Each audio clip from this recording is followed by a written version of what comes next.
Hi hello welcome to ARK TV Telugu.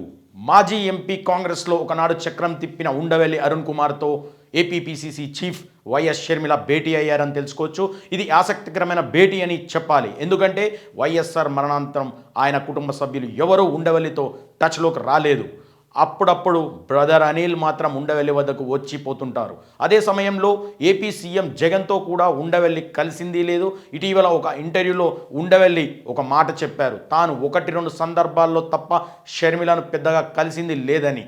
అయితే ఆమె వైఎస్ఆర్కి ముద్దుల తనియో అని తనకు తెలుసునని అన్నారు. ఇక ప్రత్యక్షంగా రాజకీయాల్లో ఉండవల్లి లేకపోయినా ఆయన మాత్రం తనదైన శైలిలో రాజకీయ విశ్లేషణ చేస్తూ ఉంటారు. తరచూ మీడియా ముందుకు వస్తారు. ఆయన ఇటీవల కాలంలో జగన్ ప్రభుత్వం మీద విమర్శలు జోరుగా పెంచారు. జగన్ ప్రతి నియోజకవర్గ ఇన్ఛార్జీలు మారుస్తూ పోతూ ఉండడాన్ని తప్పుపట్టారు. ఇది వికటిస్తే ప్రమాదం అని జోస్యం కూడా చెప్పారు. మార్పులు చేసినా గెలుస్తారా అని కూడా ఒక సందేహం వెలువడింది.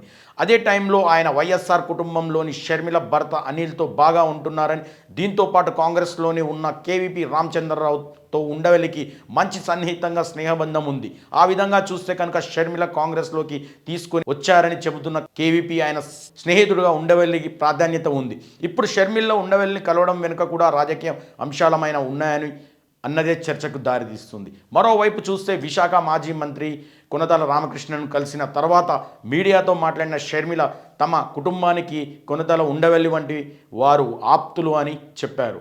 దాంతో ఆమె ఇప్పుడు ఉండవెల్లిని అదే అభిమానంతో కలిసి ఉంటారని అంటున్నారు. రాజకీయంగా సీనియర్ అయిన ఉండవెల్లి నుంచి సలహా సూచనలు కూడా ఆమె తీసుకొచ్చని అంటున్నారు. ప్రస్తుతం గోదావరి జిల్లాలోని పర్యటనలో ఉన్న షర్మిల రాజమండ్రిలో ఉండవెల్లి నివాసానికి వచ్చి ఆయన్ను కలిశారు. ఇద్దరి మధ్యన వర్తమాన రాజకీయాల మీద చర్చ సాగిందని అంటున్నారు.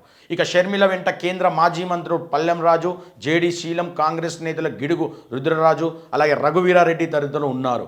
ఇక గత కొంతకాలంగా జిల్లాలో పర్యటన చేస్తూ వస్తున్న షర్మిల మాజీ కాంగ్రెస్ నేతలను సొంత గూటికి తీసుకొని వచ్చే ప్రయత్నం చేస్తున్నారని తెలుస్తుంది. అయితే కొనతల తాను జనసేనలోనే అని చెప్పేశారు. ఉండవల్లి అయితే రాజకీయాల నుంచి తాను రిటైర్డ్ అయ్యానని చెప్పారు. ఇప్పుడు ఆయన తిరిగి కాంగ్రెస్లో చేరుతారా అన్న చర్చ బాగా వినిపిస్తుంది. చూడాలి మరి ఈ భేటీ సారాంశం ఏమిటో.